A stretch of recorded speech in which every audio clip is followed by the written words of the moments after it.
I had a very full calendar, color coded by team, beautiful. Someone on my team who had access to it once told me they could never have a calendar like mine because it would make them dizzy. The calendar disappeared overnight. Good morning, day 2 of Turquoise rising. From the moment I put that car in drive and started driving away from that parking lot, there was a profound shift in me. I don't know what this is going to look like, but it's really different. It's going to look so different. And what stopped mattering almost immediately was the positioning. The higher I seemed to go, the less fulfilled I seemed to be, and the more drained I seemed to feel. Title mattered less, proving mattered less, and grinding, because grinding always equaled success and happiness, and proving to me mattered less. All three lost their grip in the same moment, and suddenly felt strangely calm knowing that I was going to do things differently. And the unknown was exciting too. I don't know what's going to happen here, but I know it's going to be different. Moving forward, I was going to base my worth, my happiness, my success, my definitions on my own criteria, my own personal KPIs. That was common. What if I stopped chasing? Stop chasing the Atta girl. Stop chasing the great job, the recognition. I've always been someone who recognition is my motivating factor, more than money, more than anything else. And I think that external validation is exactly what I've stopped chasing. Now the goal is internal validation. The internal Atta girl. Wow, I knew I could do it. That's it. I also stopped chasing my tail. I stopped chasing my ass. Stop chasing the idea that I could be everywhere and do it all and be in all these different cities and hold it all together. What had I been tolerating for years? Being kind of underpaid for my effort, being recognized in a spoken and unspoken way. I think people realize that I would try harder for recognition, for the Atta girl, for a title, for a promotion. And I think that was utilized. I had been tolerating self-sacrifice. I sacrificed myself for the good of the company, for the good of the person, for the good of the partner. And by doing that, I was sacrificing my hobbies, things that made me happy, skimming the surface on my personal life, focused all my time, effort, and energy on everything external. I was missing joy. That was key. I was on the road about 50% of the time. At least it felt that way. And when I was coming home, I was just always catching up. A life of catching up. And that stopped bringing joy. Now here is the honest version of what came next. Those first days were the longest and shortest days of my life. My thoughts raced constantly, sleepless. I wanted to talk to everyone and no one that I knew. I was embarrassed, mortified. I was brought to my knees by shock because I had been told so many times that I was doing a great job. I had taken a great risk to move into that role. I was really hopeful I had found a home. I had a beautiful office, a half-hour commute. I was actually supposed to be building my happiness and my hobbies and my daily rhythm and start coming back to myself and building my own community to take that job. And instead it was the complete opposite. The should-be's started. I went into overdrive. that the way to gain safety was to be doing and making things happen. I should be calling a recruiter. I should be on LinkedIn.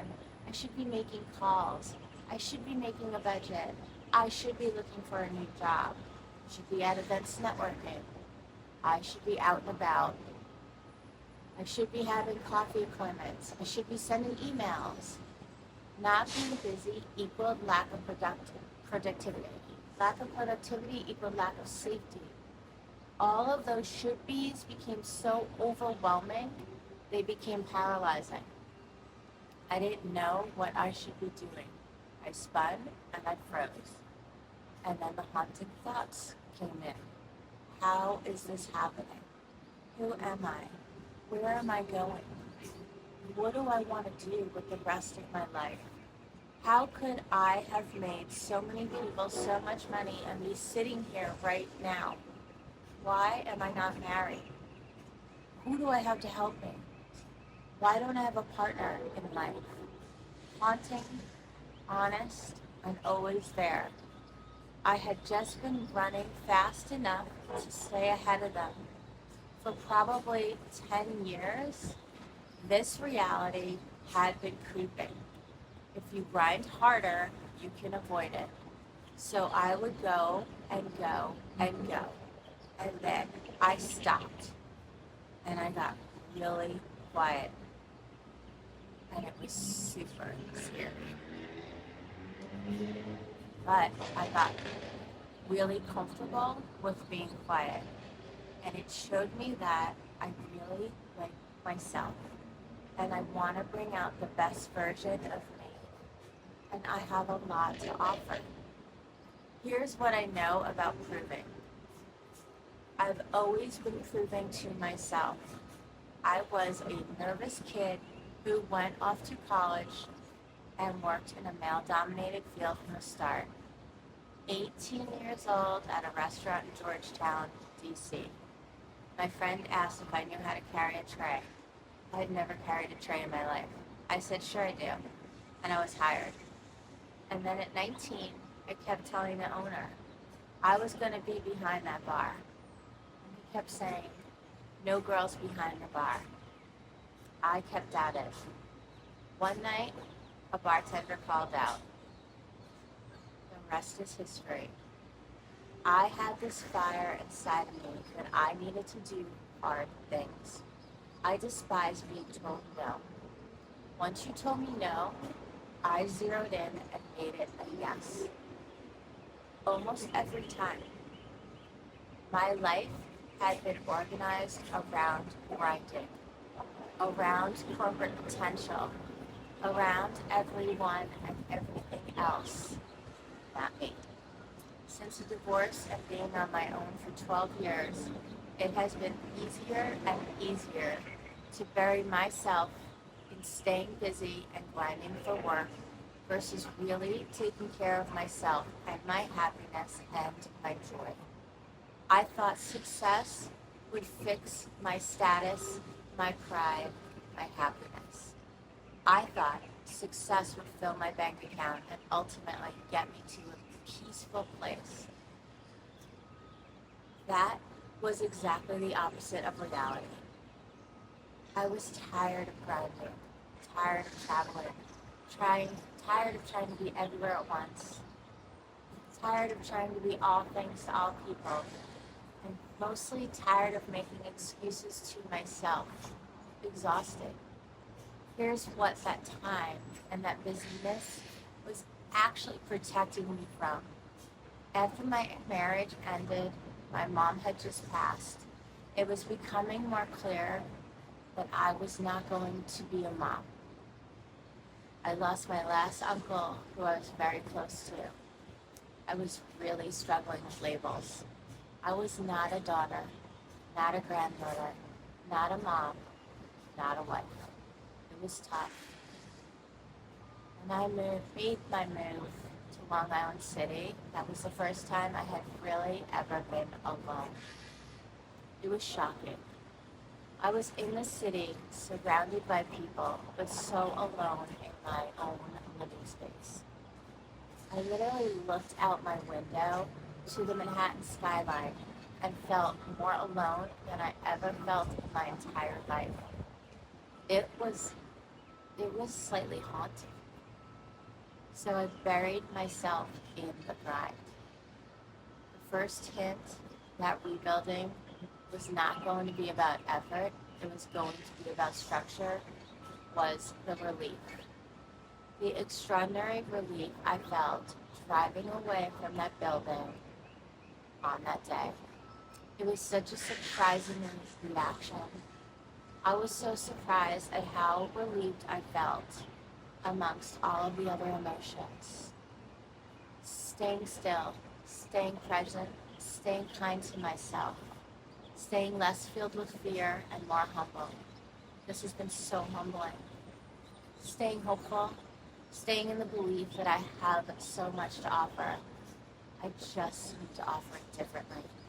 And slowly, with every improvement I make to my advisory, every picture I upload to my fine art store, every day I post, I am shifting. I will not know for sure if the chase is completely over because I am wired differently. But I know that this time it will be on my terms, for me. I am making dreams come true, or at least trying my ass off to make it a break-in. That time, that stillness, that quiet is the reason why I'm here today. Writing, filming, living a lifelong dream. I stopped chasing the Atta girl. I started chasing the only one that actually matters, my own. This is day 2, 90 days, live and unfiltered. If you're in your own reinvention, this is your series. Come walk with me from the very beginning.